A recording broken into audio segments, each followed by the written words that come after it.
Ayo, kalian sudah cuci tangan belum? Kalau belum, cuci tangan dulu ya, agar kuman dan bakteri tidak masuk ke tubuh kalian.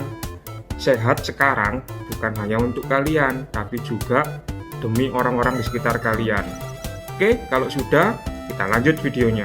Assalamualaikum warahmatullahi wabarakatuh. Baiklah anak-anak sekalian, sebelum kita memulai pelajaran, mari kita berdoa dulu. Berdoa sesuai agama dan keyakinan masing-masing. Harapannya semoga kita semua mendapat ilmu yang bermanfaat. Berdoa mulai. Bismillahirrahmanirrahim. Raditu billahi rabban wa bil islami dinan wa bi Muhammadin sallallahu alaihi wasallam nabiyyan wa rasulan. Rabbi zidni ilma warzuqni fahma. Rabbi shrah li sadri wa yassir li amri wahlul 'uqdatam min lisani yafqahu qawli. Amin ya rabbal alamin. Assalamualaikum, bagaimana kabar kalian hari ini? Mudah-mudahan tetap menjalankan ibadah puasa Ramadan dengan baik ya. Nah, materi kita hari ini mengenai hidrokarbon bagian 1. Pada hari ini saya akan menjelaskan pengenalan mengenai apa itu hidrokarbon. Nah, kalau dilihat dari namanya, hidro berarti ada unsur H atau hidrogen, dan karbon berarti ada unsur C atau karbon. Jadi, hidrokarbon adalah suatu senyawa yang tersusun atas atom H dan atom C. Nah, untuk lebih jelasnya, mari kita mendengarkan penjelasan saya berikut ini. Kekhasan atom karbon. Atom karbon itu memiliki ciri khas yang unik sekali. Yang pertama yaitu dia mampu membentuk rantai karbon yang sangat panjang. Yang kedua, memiliki 4 elektron valensi yang dapat berikatan kovalen dengan atom sejenis ataupun atom lain. Jadi dengan adanya 4 elektron valensi, maka atom C dapat mengikat 4 atom sejenis atau atom yang lainnya. Memiliki ukuran yang relatif kecil karena hanya memiliki 2 kulit elektron, sehingga ikatan kovalennya relatif sangat kuat dan dapat membentuk ikatan kovalen rangkap. Nah, itulah kekhasan atom dari karbon. Berikutnya yaitu senyawa karbon berdasarkan jenis ikatannya. Jadi senyawa karbon itu ada 2 jenis jika dilihat dari jenis ikatannya. Yang pertama yaitu ada senyawa karbon jenuh. Dikatakan senyawa karbon jenuh apabila senyawa karbon yang tersusun dari ikatan kovalen tunggal antar atom karbon. Contohnya seperti ini. Nah, ini adalah senyawa karbon jenuh. Kenapa dikatakan jenuh? Karena antar atom C dengan C yang lain hanya memiliki ikatan kovalen tunggal atau hanya 1. Sebaliknya, disebut senyawa karbon tidak jenuh apabila senyawa karbon yang tersusun dari ikatan kovalen rangkap 2 maupun rangkap 3 antar karbon atom.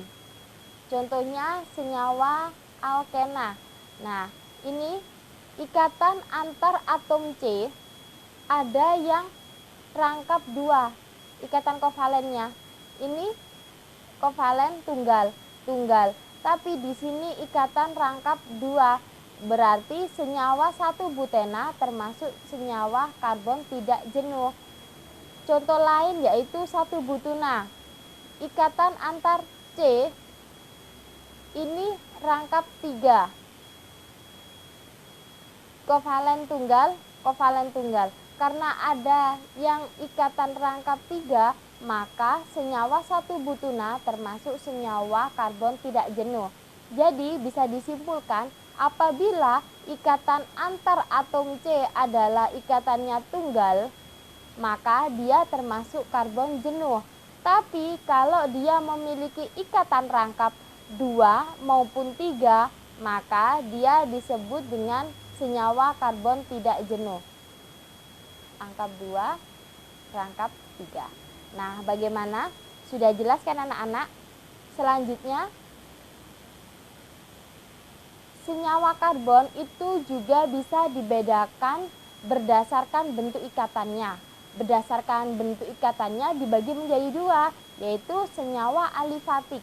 Dikatakan senyawa alifatik apabila senyawa hidrokarbon itu memiliki rantai karbon yang terbuka dan ujung-ujungnya tidak saling berhubungan. Contoh gambarnya seperti ini. Nah, ini adalah senyawa alifatik, yaitu senyawa hidrokarbon yang ujungnya tidak saling bertemu atau dia tidak saling berhubungan dan rantainya terbuka. Sebaliknya, jika senyawa itu termasuk senyawa siklik, maka senyawa hidrokarbon tersebut rantai karbonnya akan tertutup dan ujung-ujungnya akan saling berhubungan. Contohnya seperti ini. Nah, dia bentuknya siklik atau siklus melingkar. Nah, antar ujungnya saling berhubungan atau saling berikatan sehingga dia rantai karbonnya cenderung tertutup. Nah, itulah perbedaan mengenai senyawa alifatik dan senyawa siklik. Jadi kalau senyawa alifatik maka ikatan karbonnya terbuka. Kalau senyawa siklik, ikatan rantai karbonnya akan tertutup atau membentuk siklik atau siklus, yaitu melingkar. Nah, berikutnya saya akan menjelaskan mengenai kedudukan atom karbon dalam senyawa. Jadi, atom C itu bisa dikatakan menjadi atom C primer, sekunder, tersier, dan kuartener. Nah, apa yang membedakan dia disebut atom C primer?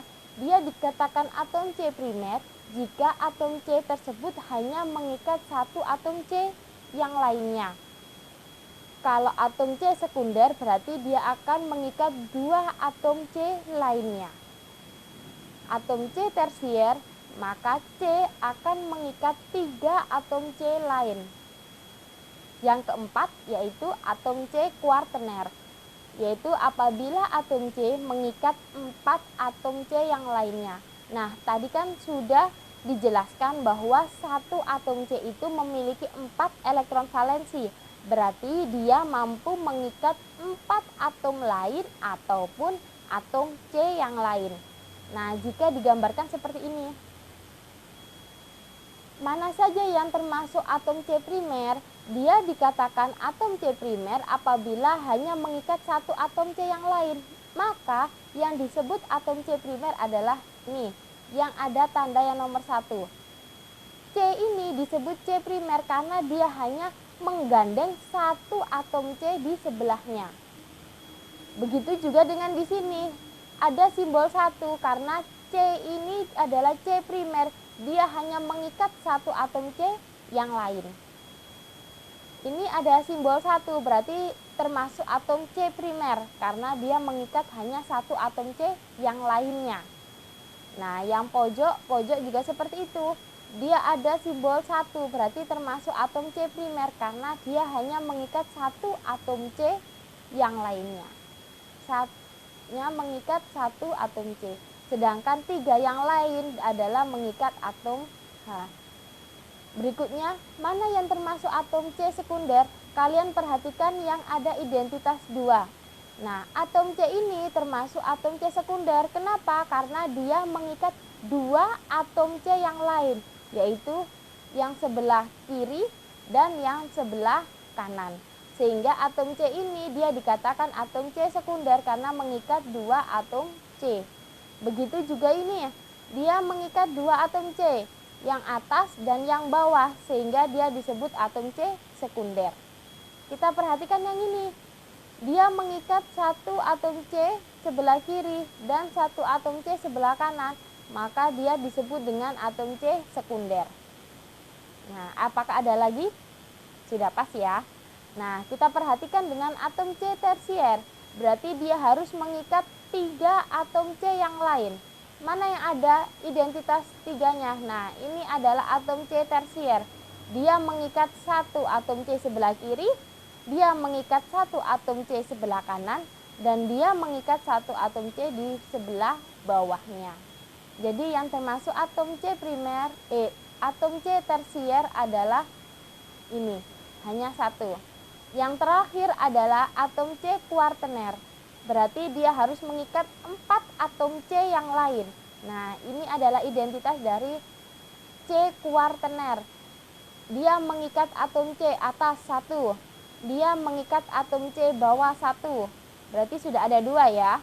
Kemudian dia mengikat lagi 1 atom C sebelah kanan dan mengikat 1 lagi atom C sebelah kiri. Sehingga dia mengikat 4 atom C yang lain, maka dia di sini disebut sebagai atom C kuartener. Nah, itulah anak-anak penjelasan mengenai macam-macam atom karbon dalam suatu senyawa. Jadi ada yang disebut C primer, C sekunder, C tersier, dan C kuartener. Nah, semoga penjelasan saya hari ini sangat membantu kalian dalam belajar. Tetap semangat belajar di rumah. Jangan sampai kendor meskipun kalian puasa Ramadan ya. Tetap semangat di rumah. SMK Yapenas pasti bisa. Assalamualaikum. Salam olahraga, salam sehat. Jangan lupa memakai masker setiap kali berkegiatan di luar rumah. Dan gunakan masker untuk menutupi hidung dan mulut kalian. Contohnya seperti ini. Oke guys. Bagaimana dengan pembelajaran hari ini? Sukses selalu, tetap semangat. Jangan lupa jaga kesehatan, pakai masker, selalu cuci tangan, dan jangan lupa jangan keluyuran kemana-mana. Tetap di rumah saja, bantu orang tua. Jangan lupa ibadah.